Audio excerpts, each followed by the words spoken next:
পরবর্তী প্রশ্ন হচ্ছে, আল্লাহ আরশের উপর সমুন্নত সমাসীন এগুলো বলা যাবে? আল্লাহ আরশের উপর সমুন্নত এই কথা বলা জায়েজ আছে।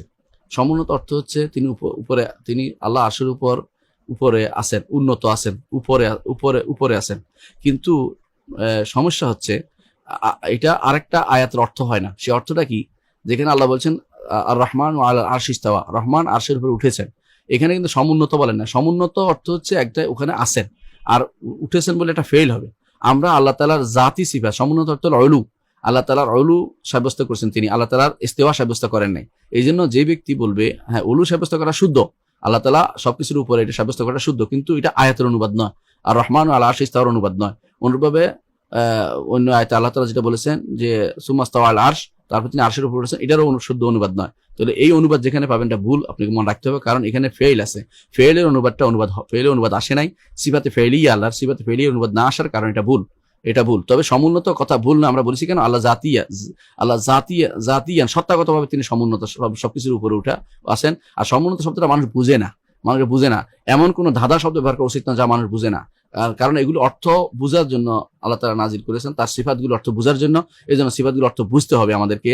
আপনি সরাসরি বলবেন আল্লাহ তাআলা আরশের উপর উঠেছেন, এটাকে কোনোভাবেই এদিক সেদিক করার কোনো সুযোগ নাই। কারণ আরবি ভাষাতে শব্দ আসছে সাআদা, ওয়ারতাফা, আলা, ইস্তাকাররা, 4টি শব্দ আসছে। 4টি শব্দের অর্থই হচ্ছে আল্লাহ তাআলা আরশের উপর উঠেছেন। সাআদ অর্থ আরোহণ করেছেন, আলা অর্থ উপরে উঠেছেন, আর সাআদা ওয়ারতাফা উপরে উঠেছেন, সবগুলি একই অর্থ বোঝায়, উপরে উঠেছেন বোঝায়। এখন আপনি যে সমুন্নত বলেন, আপনি উপরে উঠেছেন অর্থটা করলেন না, এর অর্থ হচ্ছে আপনি কিন্তু আল্লাহর সিফাতে ফেলিয়ার অর্থ করেন না, এই জন্য এটা ভুল।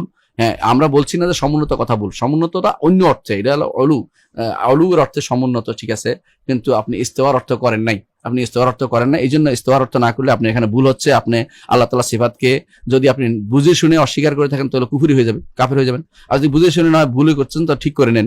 এখন থেকে যখনই যেখানে ইস্তাওয়া আল আরশ কোরআনে কারিমে 7 জায়গায় আসছে, হাদিসে বহু জায়গায় আসছে, তো সেখানে অথবা আলেমদের কথায় আসছে, ইমামদের কথায় আসছে, সব জায়গাতে আপনি অর্থ করতে হবে তিনি আরশের উপর উঠেছেন, অর্থ করতে হবে, সেখানে কোনো সমুন্নত করলে হবে না।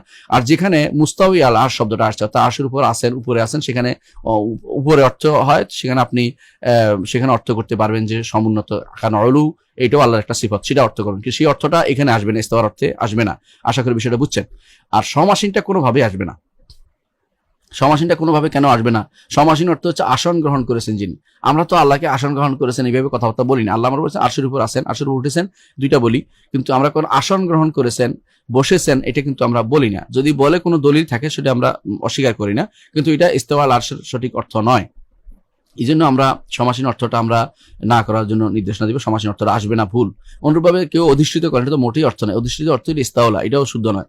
একমাত্র শুদ্ধ অর্থ হচ্ছে তিনি রহমান আরশের উপর উঠেছেন, রহমান আরশের উপর উঠেছেন, এটা ছাড়া আর দ্বিতীয় কোনো অর্থ করলেই ইস্তেওয়ার অর্থটা আসে না। তবে সমুন্নত করলে অলুর অর্থ আসে, রহমান আরশের উপরে আছেন সেটা হয়, কিন্তু ইস্তেওয়ার অর্থ সিফাত ফেলিয়ার অনুবাদ হয় না। এই জন্য এটাকে গুরুত্বের সাথে নিতে হবে। আমাদের আকীদার শুদ্ধ অনেক ভাইয়ের মধ্যে এই সমস্যাটা দেখা যায়, এটাকে আমরা অনুরোধ জানাচ্ছি তারা যেন এটাকে শুদ্ধ করে নেন। আল্লাহ আমাদেরকে বুঝার তৌফিক দান করুন। وقل جاء الحق وزهق الباطل إن الباطل كان زهوقا